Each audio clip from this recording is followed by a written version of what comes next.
Estamos de volta, programa Questões de Fé, e agora você pode participar, as participações estão chegando aqui. Nós falamos dos brindes, vários brindes, inclusive de um livro de poesias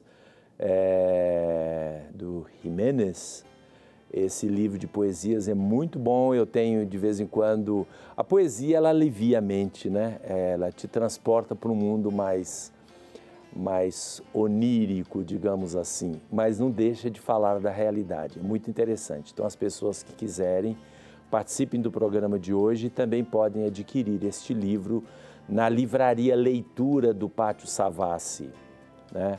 É a forma para aqueles que não ganharem, participarem, não ganharem e tiverem interesse nesse livro de poesias, muito interessante. Nós vamos ouvir mais uma vez a continuação do testemunho de Maria Elisa, que nós vimos no bloco anterior, que vai nos dizer como conviver bem com pessoas que pensam diferente, pensam de maneira diferente, e a alegria de viver o Evangelho. Vamos confirmar isso.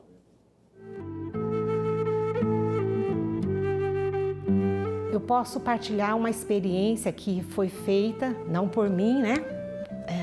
Na nossa cidadezinha de testemunho lá na Itália, que se chama Lopiano. Porque esse relacionamento com as pessoas das outras religiões se dá também assim através da vida. São colegas nossos, amigos, vizinhos, né?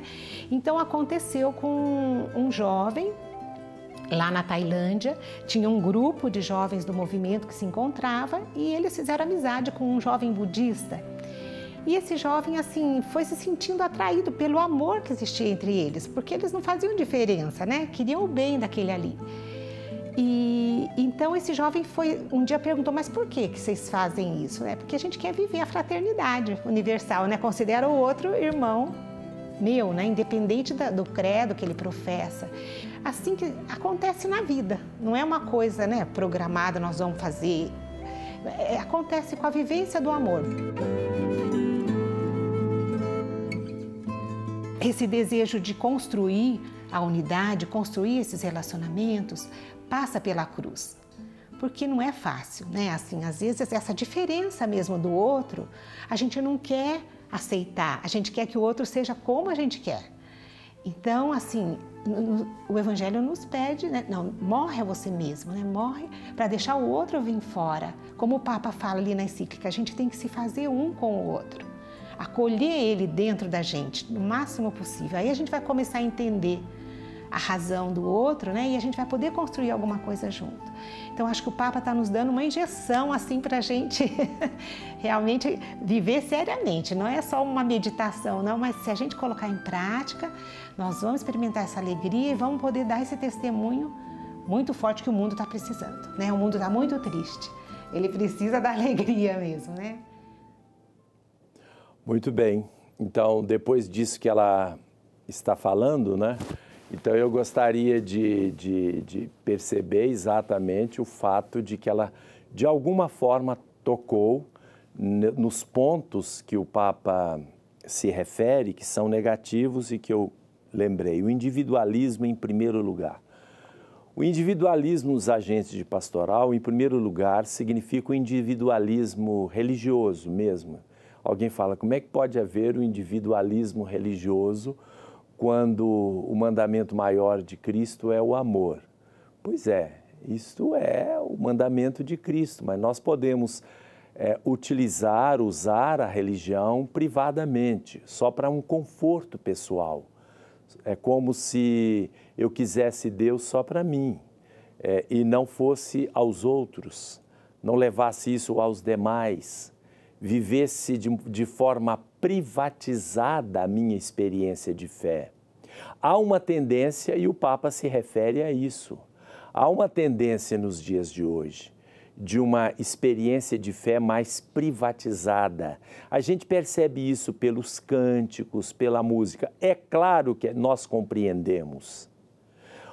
Há algum tempo atrás, digamos assim, há uns 30 anos, 20, 30 anos, eu diria 20 anos, 30 anos, um movimento que ainda insiste em permanecer, eles coletivizaram a fé. Ou seja, porque havia uma insistência na privatização da fé nos movimentos da década do século XIX, começo do século XX, na atividade missionária da igreja, Salva a Tua Alma, aquela cruz que ficava depois das missões populares. Então havia esta privatização. A ascensão de movimentos coletivistas no mundo fez com que o cristianismo abrisse as portas para a dimensão comunitária, como no Concílio Vaticano II, principalmente através da Constituição Dogmática Lumen Gentium. Aí a igreja é considerada como o povo de Deus e a salvação de Deus é dirigida ao povo, é dirigida comunitariamente. Ninguém se salva sozinho. Nós nos salvamos em comunidade. Esta perspectiva, que é genuinamente bíblica, genuinamente cristã, aos poucos foi sendo tomada de assalto por movimentos ideológicos e o cristianismo se transformou, a igreja se transformou em uma espécie de partido, de uma ONG, onde o indivíduo não importava mais. Como sempre, o pêndulo, né? A história é feita de movimentos antagônicos. Estava lá privatizado, voltou para o coletivismo e agora a reação outra vez volta para a privatização da fé.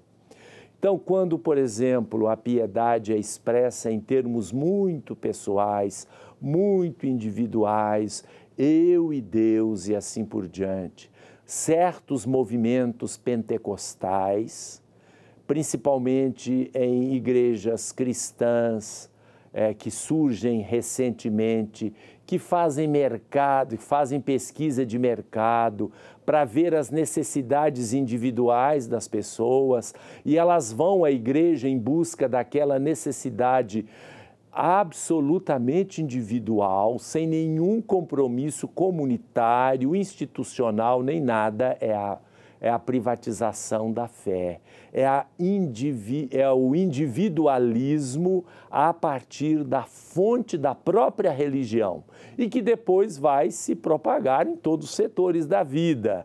Ou seja, os outros se danem, eu me salvando, o resto que se dane. Aí vem em todos nos negócios, na economia, na política e assim por diante. Então vem a primazia do indivíduo sobre o comunitário. Quando eu dou aula de Trindade, eu falo muito que a Santíssima Trindade é um modelo, porque a Santíssima Trindade nos tira de dois extremos, do individualismo e do coletivismo. O individualismo é substituído pelo personalismo, pela pessoa. E a pessoa jamais é separada dos demais. A pessoa está integrada, não a um coletivo, mas uma comunidade. Pessoa e comunidade substitui indivíduo e coletivo. É assim que nós cristãos devemos nos comportar.